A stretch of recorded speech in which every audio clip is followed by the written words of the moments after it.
Selamat pagi teman-teman kelas 5 di seluruh Nusantara. Apa kabarnya kalian hari ini? Sudahkah kalian berolahraga dan sarapan hari ini?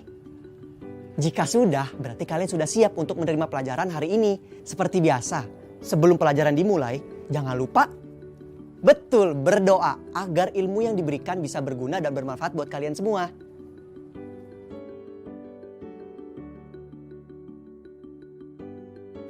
Dan satu lagi, tetap semangat ya. Ayo menulis.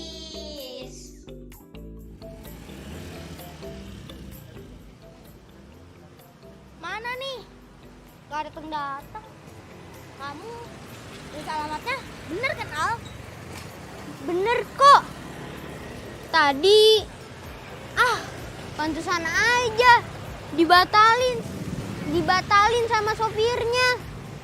Terus kita naik apa dong? Kan ada angkot yang dari sini ke depan perumahan kita. Kita tunggu aja. Yang bener. Bener kok. Nah, itu dia.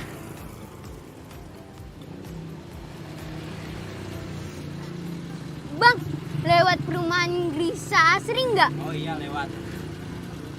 Ayo, tuh kan lewat. Ayo naik. Daripada kita lama nungguin ojek online, dibatalin dulu.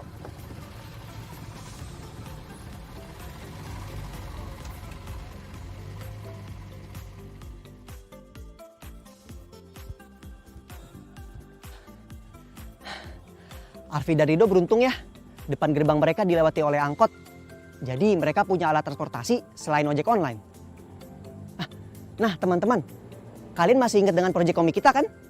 Apakah kalian sudah tahu alat transportasi apa yang biasa digunakan di daerah kalian? Kalau kalian sudah tahu, kalian bisa menggali informasi itu lebih dalam tentang alat transportasi kepada orang tua atau wali kalian di rumah ya. Berikut pertanyaan-pertanyaan yang bisa kalian ajukan. Silakan catat di buku kerja kalian ya. Pertama, tanyakan soal jam kerja. Jam berapa sopir alat transportasi itu berangkat kerja dan jam berapa ia selesai kerja.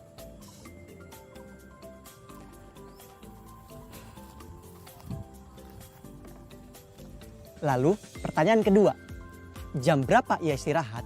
Lalu, bagaimana kebersihan dan merawat kendaraan tersebut? Pertanyaan ketiga, apa yang menyenangkan dan mengesalkan saat menaiki kendaraan tersebut? Kalian juga bisa menebakkan jawaban kalian sendiri loh. Dan jangan lupa tulis jawaban yang kalian dapatkan dari orang tua atau wali kalian di buku kerja ya. Selamat menulis. Sekarang kita simak cerita dulu yuk. Ayo membaca. Petualangan menemui matahari. Ditulis oleh Wei Limeng dan diilustrasi oleh Miss Zovanarau.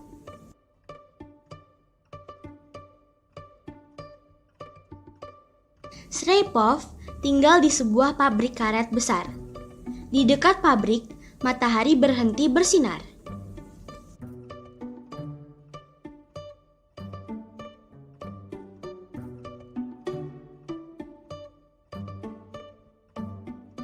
Srepov menemui kepala desa.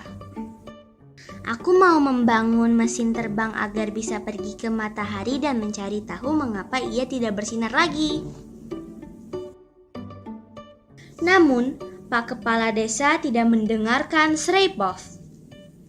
Kau tidak bisa terbang ke matahari. Kau hanya gadis kecil. Pulanglah.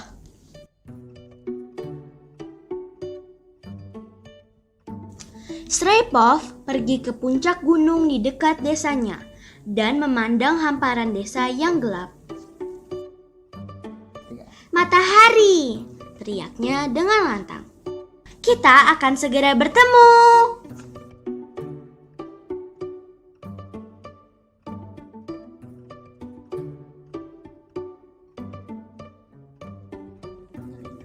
Kemudian, Stray Puff menyelinap ke dalam gudang pabrik untuk mencari bahan-bahan yang bisa dia gunakan untuk membuat mesin terbang. Dia menemukan turbin, rantai, kayu, dan banyak kain.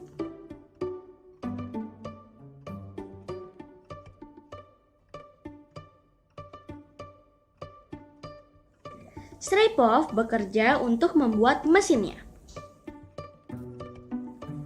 Setelah jadi, dia membawanya ke puncak gunung lalu lepas landas. Namun, mesin itu terbang tak terkendali lalu menabrak pohon.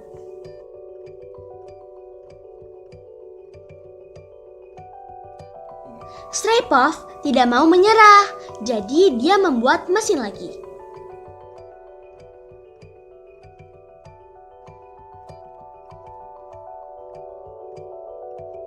Orang-orang desa mendengar rencananya dan datang untuk membantunya membuat mesin kedua.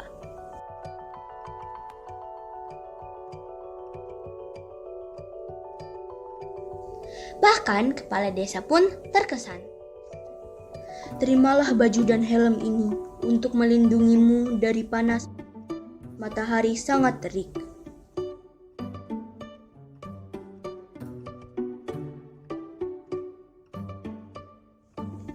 Stray Puff mengayuh mesinnya seperti sepeda untuk menyalakan mesin. Dia tersenyum sambil naik ke puncak gunung. "Aku bisa terbang!" serunya.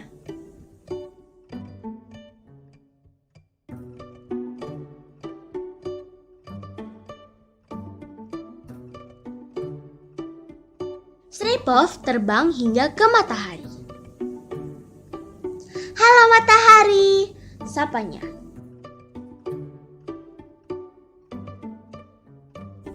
"Mengapa kau berhenti menyinari desaku?" "Polusi udara yang menghalangi sinarku," jawab matahari.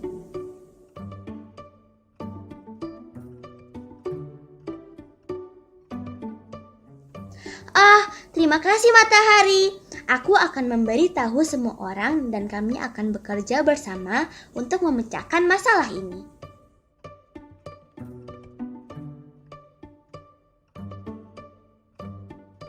"Semoga berhasil. Kuharap kita segera berjumpa lagi," seru matahari. Sementara Stray Puff terbang kembali ke bumi.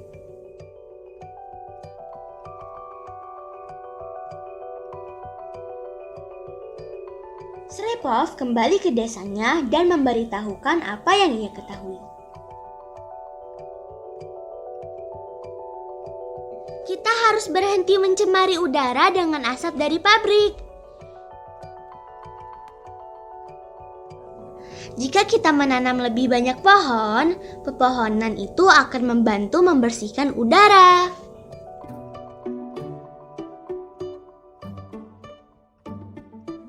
Tak lama kemudian, matahari menyinari desa Stray Puff lagi. Semua orang bersyukur dan kagum terhadap Stray Puff.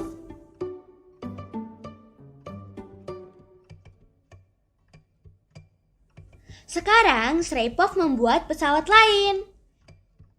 Dia siap untuk bertualang lagi.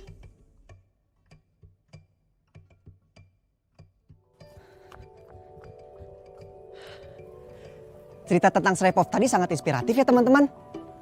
Selesai membaca, kita tulis laporan yuk di buku masing-masing. Nah, ini dia nih yang perlu kalian tulis dalam laporan kalian.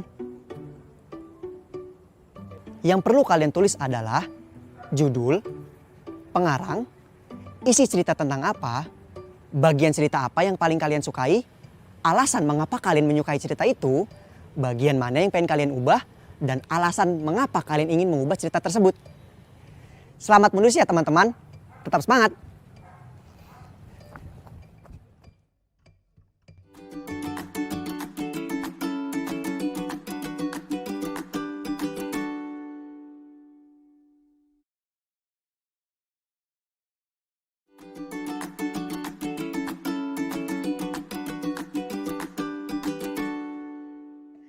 Ayo berhitung.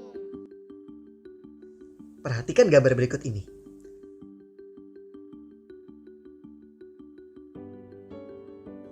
Gambar manakah yang memiliki jumlah mobil kurang dari 70?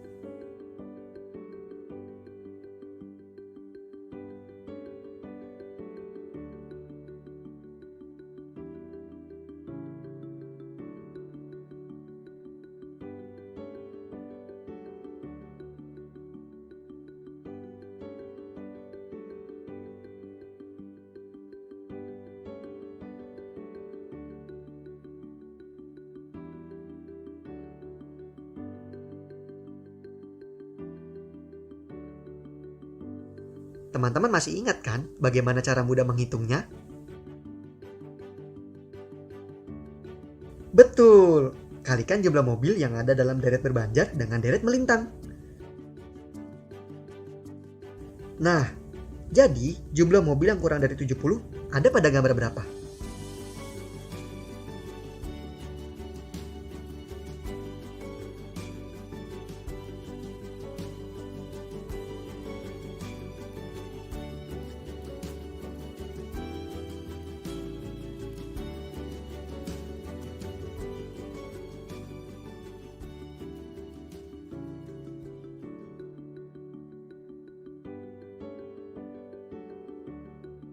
Yap, betul sekali. Gambar yang memiliki mobil kurang dari 70 adalah gambar ketiga.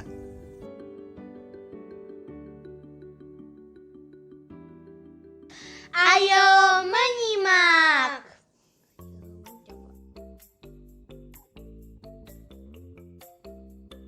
Teman-teman pernah mendengar tentang PM 2,5? PM merupakan istilah bahasa Inggris. Kepanjangannya particulate matter atau dapat diartikan sebagai polusi partikulat.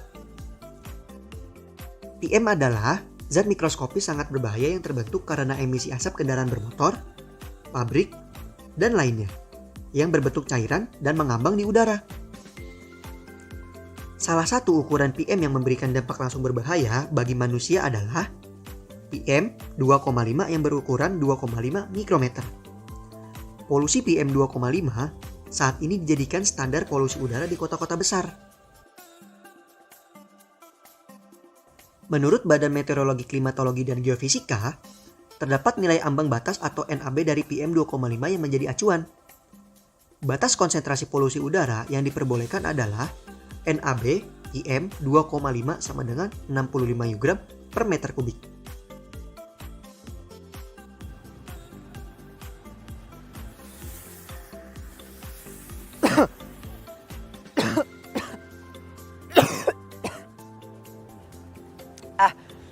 Yang tadi itu tuh bisa menimbulkan emisi berbahaya buat udara yang kita hirup teman-teman.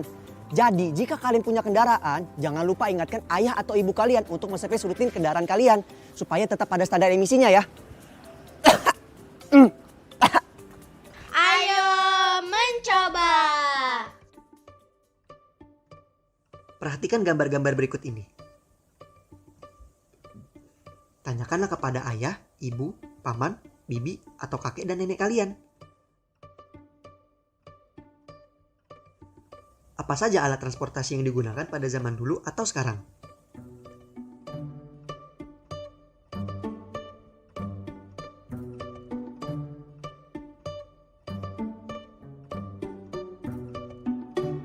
Kemudian, lengkapi tabel berikut ini dengan menyebutkan alat-alat transportasi tersebut.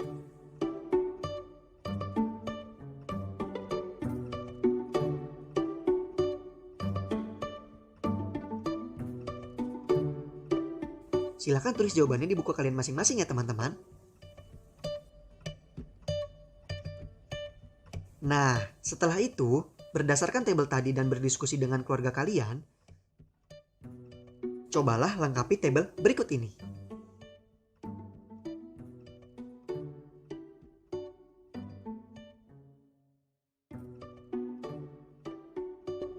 Saudara, memang kepadatan lalu lintas ini mulai terjadi di kilometer 48 yang merupakan titik pertemuan dari tol Japek 1 dan juga tol Japek 2 atau tol layang Jakarta Cikampek. Kalau yang Anda bisa lihat di sebelah kanan saya ini merupakan jalur dari tol Japek 1 dan memang kepadatan lalu lintas ini mulai terjadi dari kilometer 40. Seperti itulah teman-teman kondisi Jakarta di jam-jam orang pulang kerja. Biasanya di jam-jam segitu polusi sedang tinggi-tingginya karena banyaknya kendaraan bermotor lewat di jalanan. Di tempat teman-teman bagaimana?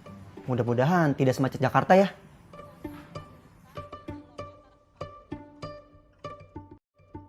Ayo berlatih. Perhatikan diagram garis berikut. Ini adalah diagram garis berisi data tentang konsentrasi PM 2,5 di kota B berdasarkan waktu. Berdasarkan diagram tersebut, kapan konsentrasi polutan PM 2,5 di kota B menjadi paling tinggi dan membahayakan? Tulis jawabannya di buku kalian ya.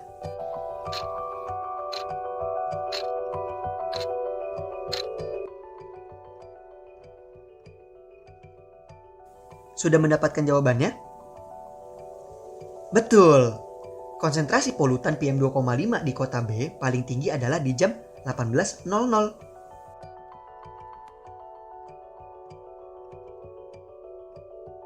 Pertanyaan selanjutnya. Tentukan perkiraan nilai maksimum dan nilai minimum konsentrasi polutan PM 2,5 di kota B pada rentang waktu pukul 17.00 sampai 23.00.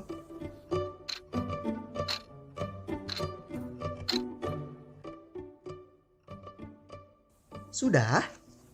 Jawabannya, perkiraan nilai maksimum polutan PM 2,5 di rentang waktu jam 17.00 sampai 23.00 adalah 138 U-gram per meter kubik, yaitu pada jam 18.00.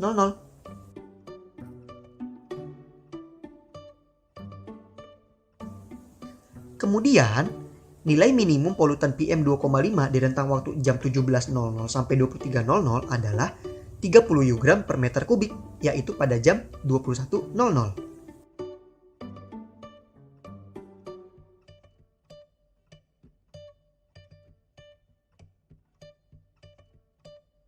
Pertanyaan berikutnya. Apa yang terjadi dengan konsentrasi polutan PM 2,5 di kota B sebelum pukul 17.00? Apakah lebih rendah atau lebih tinggi?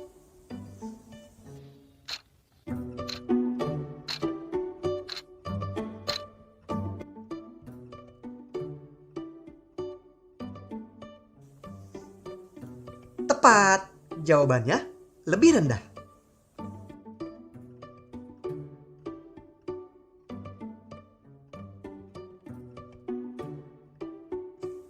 Pertanyaan terakhir. Apa yang akan terjadi pada konsentrasi PM 2,5 setelah pukul 23.00? Jelaskan jawabanmu di buku kerja ya. Nah, untuk jawaban yang ini, silakan diskusikan dengan teman-teman dan juga guru kalian ya. Selamat berdiskusi.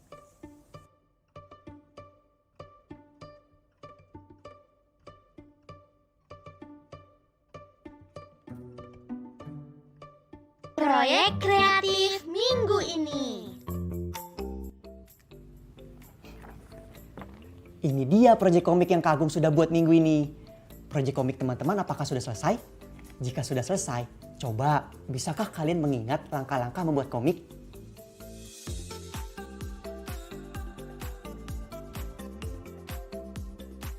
Ya, pertama, tentukan jumlah panel untuk satu halaman komik. Kedua, memilih alat transportasi yang akan kamu ceritakan.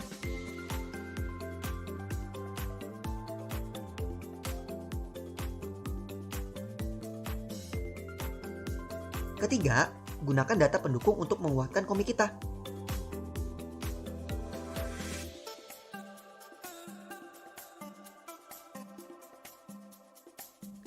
Keempat, buatlah sketsa menggunakan pensil pada setiap panel.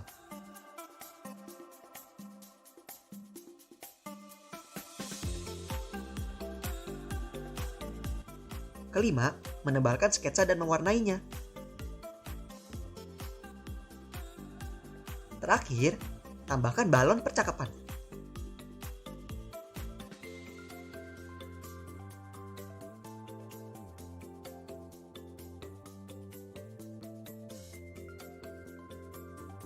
Jelaskan bahan dan alat yang digunakan, waktu kerja, hal menyenangkan, kesulitan yang ditemukan, cara mengatasi kesulitan, dan pendapat anggota keluarga tentang komik. Namun, kalian juga boleh loh menulis laporan sesuai cara dan kreativitas sendiri. Sampai juga kita di akhir pembelajaran kita hari ini teman-teman. Kita ingat lagi yuk materi pelajaran hari ini sebagai bahan refleksi. Refleksi. Teman-teman masih ingat Alfi dan Rido kan? Nah, apakah kalian bisa menyebutkan alat transportasi umum apa yang ada di daerah kalian?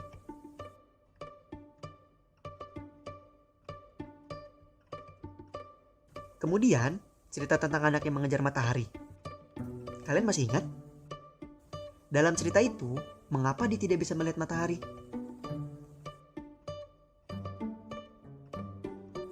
Apakah teman-teman juga sudah mengerti bagaimana melengkapi tabel serta membaca diagram garis?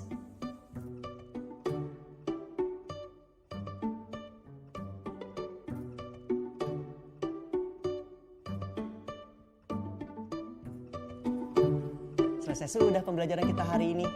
Semoga teman-teman bisa memahaminya dengan baik ya. Dan jangan lupa jaga kesehatan, tetap semangat, dan terus berdoa. Sampai jumpa lagi.